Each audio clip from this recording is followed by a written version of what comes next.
We want to welcome now Halie Soifer, CEO of Jewish Democratic Council of America, and Yigal Marcus, Director of Republican Overseas here in Israel. Thank you so very much for joining us. Well, we've used the term crossing the Rubicon in the context of international backing to Israel. Is Biden now over the Rubicon when it comes to the Democratic support, Halie?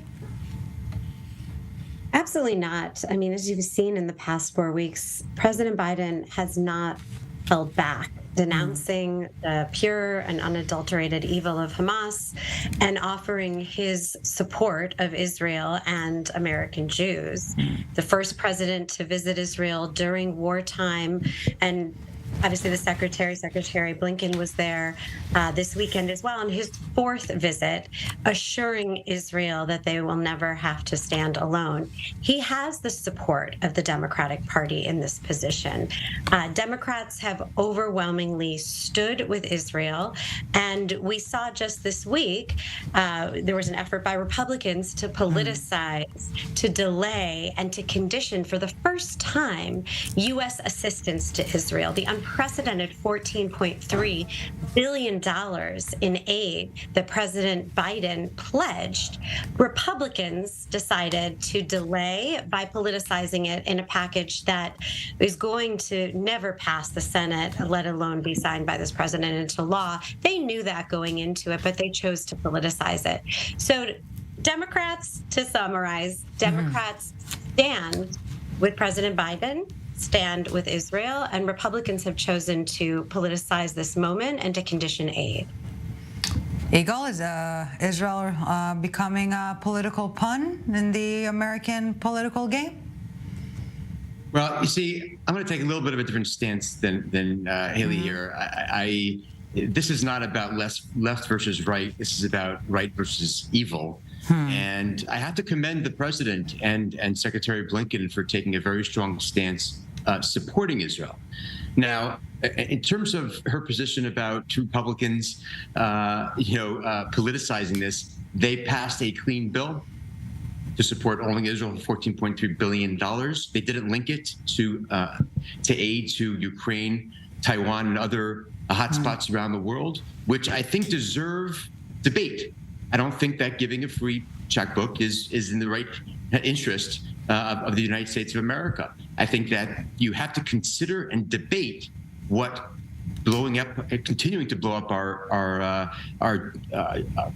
deficits do to our national security. So to coach that as we're politicizing the Israel issue is, of course, ridiculous. But I'm going to again take.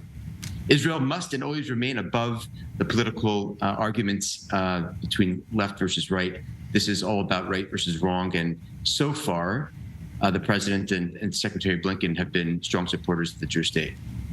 And because the Biden administration has been so clear about it, Halie, it seems that it is more than just an issue of pro or against Israel. When we talk about, again, the inner Democratic Party scene, I think it was Bill Maher who referred to the 90s sister soldier moment when a leader, back then it was Bill Clinton, when you need to do what you need to do as a leader, not as a politician, as in taking a bold stance against extremes within the party. Should Biden have this moment when it comes to the progressive elements of the party? It doesn't seem that there's any soul digging in this side of the aisle. Well, I was in the room on October 11th with President Biden when he spoke to leaders of the American Jewish community about his deep commitment to Israel. And I can tell you that it wasn't just words. It was words backed by a deep emotion, his outrage over the horrific massacre, the worst massacre of Jewish people since the Holocaust, and by actions, his support of Israel, his unprecedented pledge of assistance, and the movement of military assets to the region to deter other bad actors, including Iran. This president has been remarkable in his support, and his position is supported by the overwhelming majority of Democrats in Congress, importantly, our leadership in the Senate and the House. By contrast, just that same day on October 11th, the head of the Republican Party, the presumed presidential nominee, Donald Trump, mocked Israel, mocked the prime minister, and praised a terrorist organization on Israel's northern border with over 100,000 rockets pointed at Israel, Hezbollah. So there is a contrast, and it needs to be called out. And yes, indeed, that money was conditioned by Republicans. Yes, it was a clean bill because it only included the money for Israel. But no, it wasn't unconditional. It linked it to aid or to cutting the amount of assistance by cuts to the IRS. It was a ridiculous, unnecessary in other words, having it paid for. In other words, having it paid for.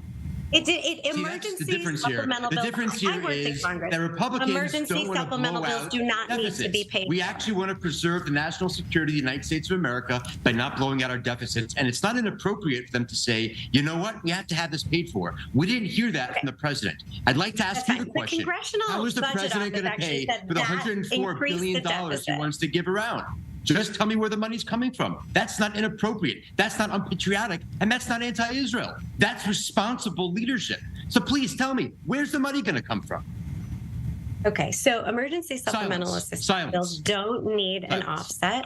Second of all, the Congressional Budget Office said that the it cuts doesn't to need the an offset IRS. if you're willing to blow out our deficits. Okay, I'm happy to take turns here. They said it would increase the deficit, but the bottom line is that President Biden asked for this assistance for Israel, for Ukraine, that would not be conditioned in any way. It was the first time that there's ever been a conditioning of aid. And it's clear this very inexperienced speaker, the fifth choice of Republicans, it took 3 weeks for them to choose the speaker, had no idea what he's doing. He conditioned the aid. It's dead on arrival because both McConnell and Schumer in the Senate have said they will not support this package. And the president has said he will veto it. So this very important assistance. So the president's going to veto assistance to Israel. That Democrats have, no, it won't go to him because the Senate won't pass it. That's how it works. They're going to have to negotiate the a Senate bipartisan is controlled deal. by Democrats. Anyway, I think that the aid in of itself is illustrative of the strong support that exists for Israel. This aid package was requested by the president, and it is supported by Democrats. Once in the House, they can figure out how to pass it unconditionally. It will be signed into law, and it'll immediately be going to Israel. Yeah, Dan Perry here in studio. Chime in.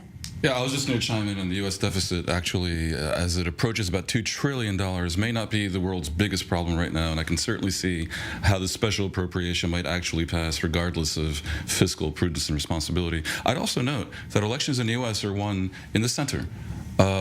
It's true that Biden has a problem with the progressive wing of the party, but like 75 or 80% of Americans do not have lack of moral clarity on who attacked who in the current conflict. Not to speak of the younger generation, it's completely... The issue is with Gen Z and 18 to 24-year-olds, and there is a catastrophe. So in 20 years, when they're in power, false equivalences and nonsensical narratives of decolonialization might be a real concern. But right now, if Biden's looking at 2024, he's probably wise to support Israel, which is why it's no surprise that he's doing that on top of the fact that he has innate Zionism within him, and also he's experienced enough to know what happened on October 7th. Yeah. Eagle Marcus, we have to be honest, Trump's statements on that are not really reassuring, let's put it that way. As you know, I'm not a Trump fan. No. But when you look at the statements of Ron DeSantis, when you look at the statements of Nikki Haley, both of who would be outstanding candidates, I think that they were strong, very, very strong, articulate, and I'm absolutely not going to defend Donald Trump. No, but just again counting down exactly a year until election day. It seems that again, still things can happen, but it seems and Donald Trump is leading both Haley and DeSantis by double digits. In the polls. Yeah. It will be safe to assume that he will be spearheading the party, but again, too early to say, and to be honest, we have lots of other things to deal here with until it happens. So for the time being, Halie Soifer, Eagle Marcus, thank you so very much for your time, for your insight. We appreciate it.